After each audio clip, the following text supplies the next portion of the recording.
In this guide, I'm going to show you how to log out WhatsApp account. Before we get into this guide, make sure to like the video and subscribe to the channel with all notifications on. It really does help with the channel and it lets us know that you want more content like this. We'd greatly appreciate it. And if at any point throughout this guide you did have any questions, just ask them down in the comment section below and we could help you out further. I'm going to be doing my best to reply to every single comment down there. First things first, open up WhatsApp on the phone where the account is currently logged in, and what you need to go ahead and do is go to your settings. So open up your settings. Once you're on your settings, scroll down a little bit and you need to go ahead and obviously make sure you're in the correct account. And just select account just like so, and then down at the very bottom, you're going to see a log out option. Tap that log out option, confirm that you want to remove the account from the device. If you do not see it, that means you only have one main WhatsApp account on the phone. And in this case, what you need to do is actually just delete WhatsApp itself and then reinstall it. And you can enter in a new phone number just like so. That'll log you out as well.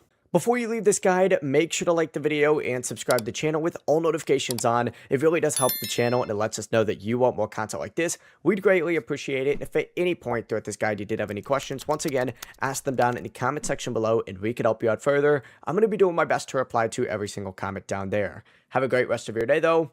Peace.